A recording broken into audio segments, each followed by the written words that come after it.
Bueno, estamos escuchando Canción Sin Miedo, una canción de Vivir Quintana, una mexicana, interpretada por Erika Mancay. Nosotros hace poco, relativamente, el 8 de marzo, podíamos escucharla también aquí en las manifestaciones que se realizaron a Erika, que hace una interpretación con nombres de las chicas que han sufrido femicidio en nuestro país y en Corrientes, de esta canción de Vivir Quintana. Y es un preludio para hablar acerca de la efemérides del día de hoy, efemérides que nos remonta al 3 de junio del año 2015, chicos. Ese día, el 3 de junio, sí. Hoy se cumplen 6 años de aquella manifestación, y es una marcha que realmente cambió la historia en muchos sentidos, de la forma en la que percibimos los femicidios, del concepto de femicidio y por supuesto del abordaje de los medios en cuanto a la violencia de género. Hace 6 años en Argentina se realizó esta marcha, y uno dice ni una menos, en realidad surge en México y ahora les voy a contar cómo, pero en realidad la marcha se realiza, el primer país que lo realiza es Argentina.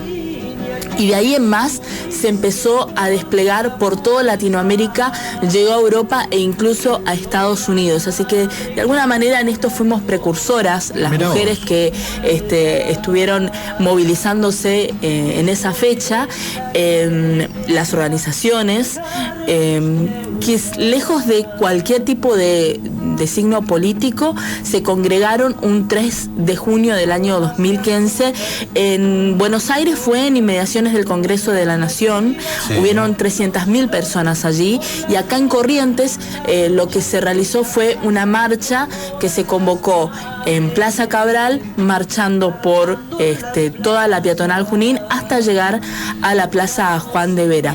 Claro. En particular fue también lo que sucedió acá, pero después lo voy a tratar de contar un poquitito.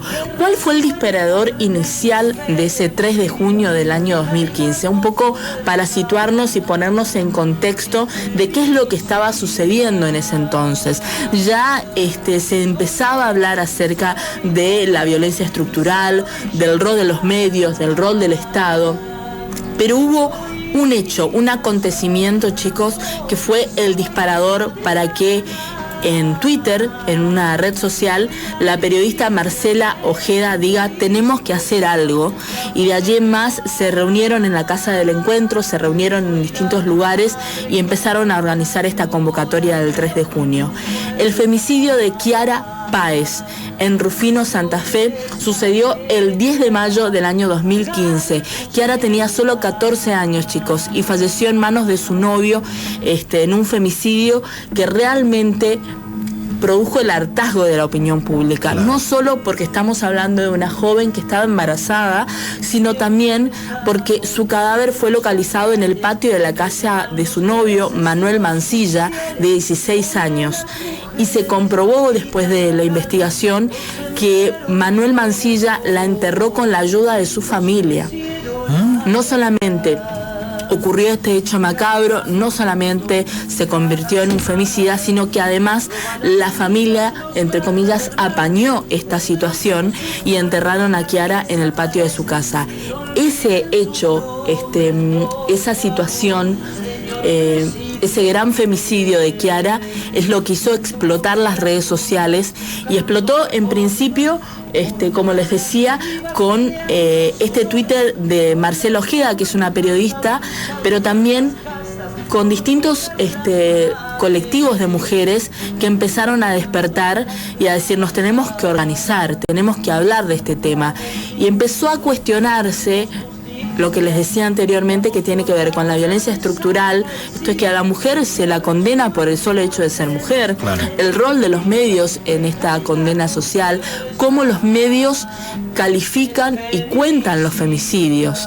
Todavía en ese año 2015 se hablaba de crimen pasional. Quizás nosotros hoy, a 6 años después, nos parece muy loco, titulares de diarios, ¿no? Y demás. Pero se hablaba, chicos, de crimen pasional. Se cuestionaba la vestimenta de las chicas. Hace unos años atrás. También también, y por supuesto se empezó a cuestionar el rol del Estado y el rol de la justicia en todo esto. Pasó un tiempo para que acá en Corrientes Eli Berón se convierta en la primera mujer que logró tener tras su muerte el catálogo de un femicidio.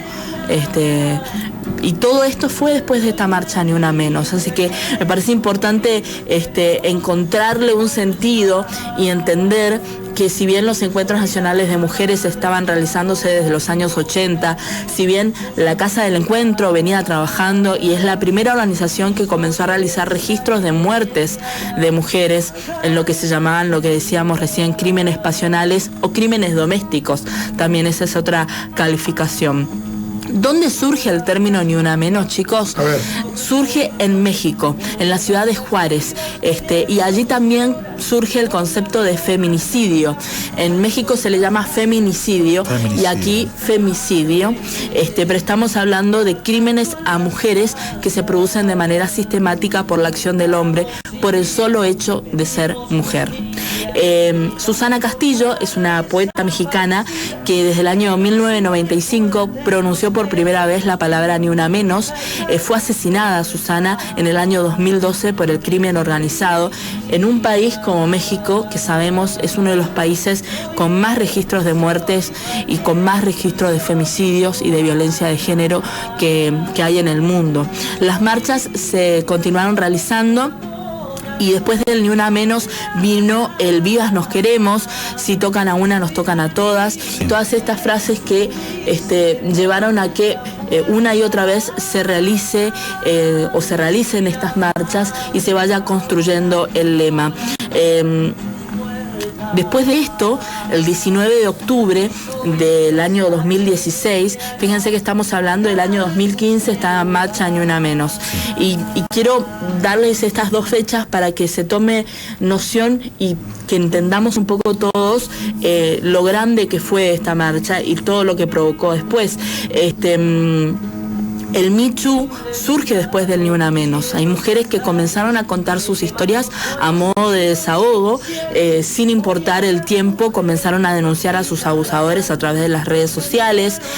Se empezó a hablar de que no importa que haya pasado mucho tiempo, vos podés denunciar a una persona que ejerció violencia contra vos o te abusó, algo que no se pensaba, pero primero la gente o las mujeres pudieron expresarlo, ¿no?